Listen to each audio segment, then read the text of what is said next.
Hi and welcome back. Today I'm inspired by this beautiful photograph of Venice from Pixabay to paint a similar scene. I'm not going to be painting it exactly because I shall be doing a loose and simplified version in my own style. The link to the photograph is in the description below. First of all, I'll start by just roughing in a very loose pencil sketch just to guide me as I paint, and so I can bear in mind where I want my buildings and where I want to keep the light on the water and in the sky. I'm interpreting the photograph as an evening scene, so I'm going to paint most of it with Payne's grey, and I'll pick out some mid-tones and sort of brighter, warmer tones with alizarin crimson and allow the white of the paper to come through. And if I need some, I might use some white gouache highlights just at the end. So I'm just sketching in the simplest shapes and lines for the row of buildings across the horizon line. I'm trying not to get bogged down by detail. I just want the basic shapes. The dome and the tall tower are the sort of most important features of that skyline, I think. So I'm just going to roughly map in pencil where they're going to be. And here's the gondola. I shall simplify it quite a lot and just mostly have it in silhouette here in the midground. So I'm just going to rough in its position in the composition. I'm using Saunders Waterford 100% cotton paper. It's a 1/4 imperial sheet. That's about 11 inches by 15 inches or 28 by 38 centimetres. It's taped to my board with ordinary decorator's masking tape, and my board's at an angle of about 45 degrees so that the paint will sort of flow downwards with gravity gently, which will help with my wet in wet painting. I'm going straight onto the dry paper with Payne's grey here. The paper is cold pressed as well, so the slight texture of it will help me to get some lovely dry brush hopefully across the water. This is Payne's grey, quite a rich mixture. I'm sweeping it horizontally across the page to build up my sky. I'm using an extra large Ron Ranson Hake brush made by Pro Art. It's because my large one that I prefer, all the hairs started falling out of it because I've had it for a couple of years. So I'm breaking in this new brush at the moment. It's a bit bigger than the one that I'm used to, but it seems to be okay. Adding in some stronger, darker paint across the top and then feathering it through with the tips of the Hake brush to add some sort of shape to the clouds. It's a night sky. I want some movement in it, but I don't want it to be too detailed.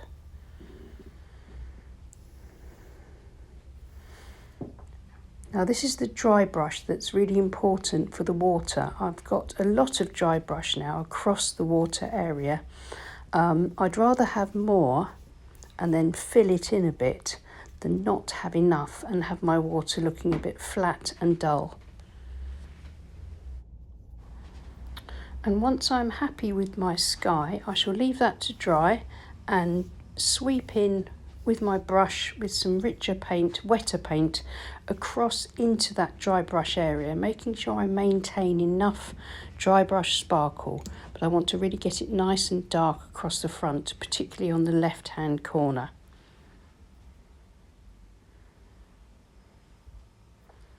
I think that will do. I now need to straighten up my horizon line before I can then start work on the buildings.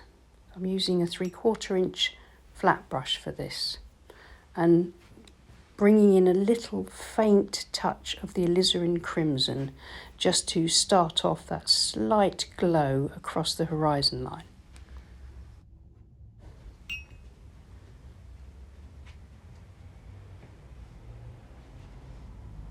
Next, while everything's still slightly wet or slightly damp, I shall just put in the start of some buildings with my 3/4 inch flat brush.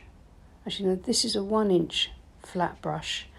This is alizarin crimson. It's a richer mixture, a drier mixture, which is important because it's going onto the damp paper. I'm following my pencil lines for the buildings and just randomly filling in a few sort of geometric-ish shapes to get some background and to keep a nice amount of this sort of pink glow. And I shall go around this with some Payne's grey to bring in some shadows and to build up the illusion of those distant buildings. If I was to go in with watery paint at this point onto the damp background, then it would create nasty marks and runbacks. So I'm making sure that my brush is nice and dry.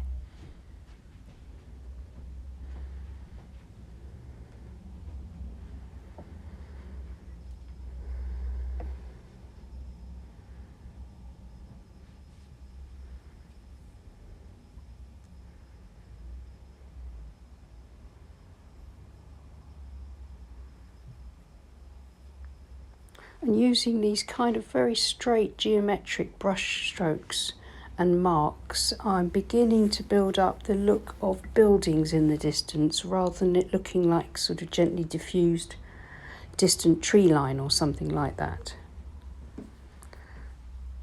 I've swapped over to my small calligraphy brush and I'm going to put a bit of Payne's grey into the dome, the main dome. And just start that off, probably darken that up a bit more later, and I'll do the same for this main tower, just bring up the structure of it.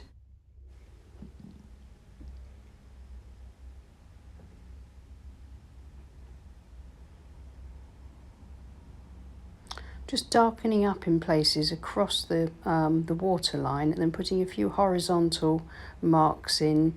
Over this side there's going to be what looks like a lot of little moored up boats, so I'm starting off the look of those masts over there.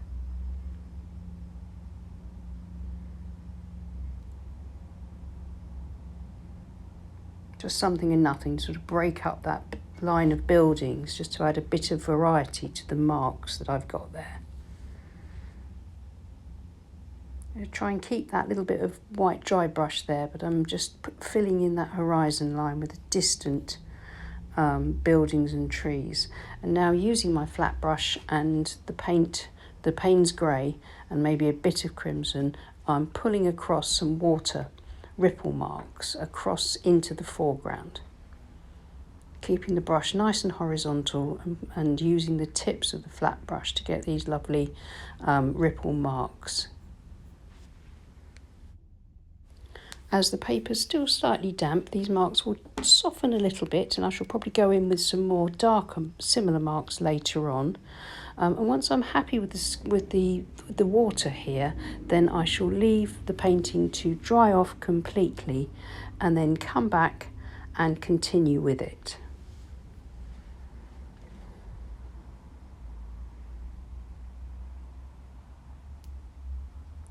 So it's now completely dry and I think it's looking all right. So I just now need to go in and firm up a few details in this group of buildings. So using the tips of my 3/4 inch flat brush, I'm just increasing the width of that tower a little bit and then actually going to paint in this kind of pointed shape of the spire. Keeping it nice and simple, I'm not going to put any detail in, it's just that rough shape. And then looking back at my photograph, I'm trying to see where there are shadows, just to differentiate between some of these layers of buildings and putting in some of them, but without putting in too much detail. So it's a bit of a balancing act at the moment. I'm trying to define the building shapes, but without using too much definition.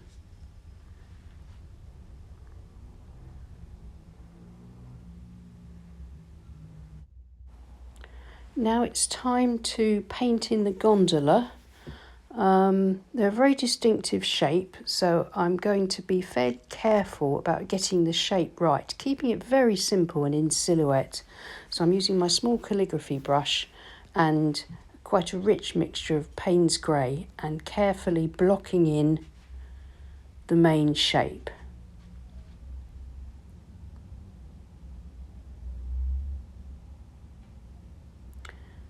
The gondola will end up, I think, being the focal point, and which will hopefully lead the eye then across to the water, to the buildings, and then up into the sky. So I'm trying to make sure that I keep the boat nice and simply defined, darker than the rest, and there will be a gondolier with his pole on the front and a couple of passengers in it as well eventually, but I'm just going to get the shape right first, and then just a hint of reflections, because you wouldn't see much in the way of reflection because the water's fairly choppy, but I just want a little tiny bit just to kind of make sure that the boat is sort of seated in the water properly, so to speak, so that it looks as if it's in the water.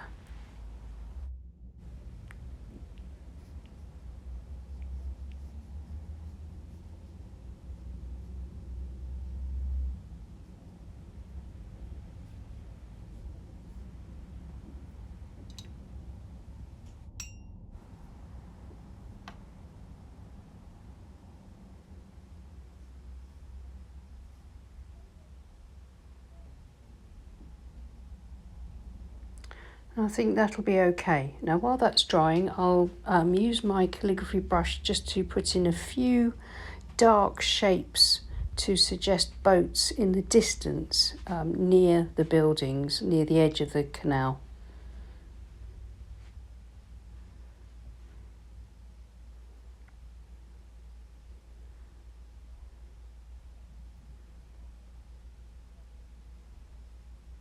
Again, they're just marks with the brush, so really that's, again, is sort of something and nothing. Hopefully it will be enough just to suggest the distant boats. The gondola is dry, so I'm now going to paint in the gondolier. I'm simplifying the shape from the photograph and just trying to get a similar pose, and I shall paint him first, and then when he's dry I'll come back and put in the pole using a ruler. But I'm just going to get this try and get this stance, the way he's standing in the prow of the, I think it's the prow, or is it the stern? Not too sure, but the way he's standing in the gondola, sort of, firmly standing there and able to steer it with the kind of consummate skill of these amazing boatmen.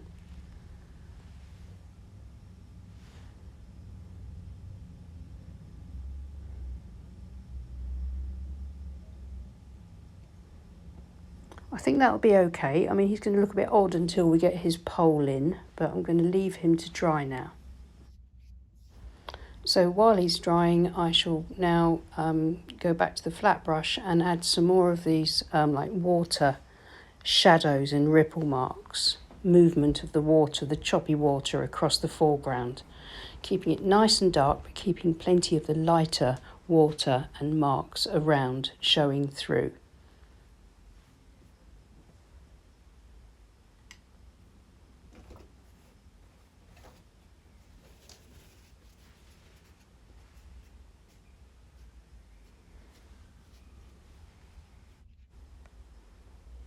So it's nearly there. I've added a bit more detail to the dome, so I've slightly darkened it up, and now I'm adding a bit more detail to the tower. I don't want too much detail as it's in the distance. I don't want to detract from the gondola as the focal point. Now taking my small ruler, holding it over this figure, just checking the angle, getting the angle right for the pole. And I'll carefully paint in a very fine line almost down to the water. I think that's okay, just thicken it up a little tiny bit. And yeah, I think that's all right.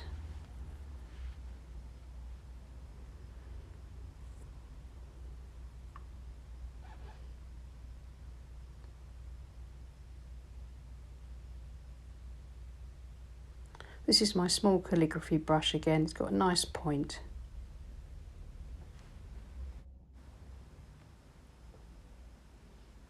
And I think all that's left now is to just dot in a few little touches of white gouache paint across the buildings for lights on in the buildings, just kind of twinkling through the evening light. A few highlights here and there.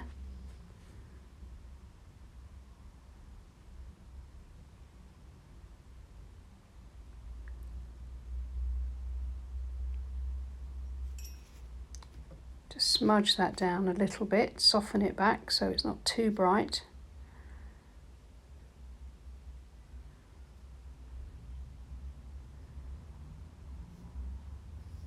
So I don't need too many of these highlights, too much and it will look overdone, but just enough to add a little bit of extra sparkle, just little finishing touches.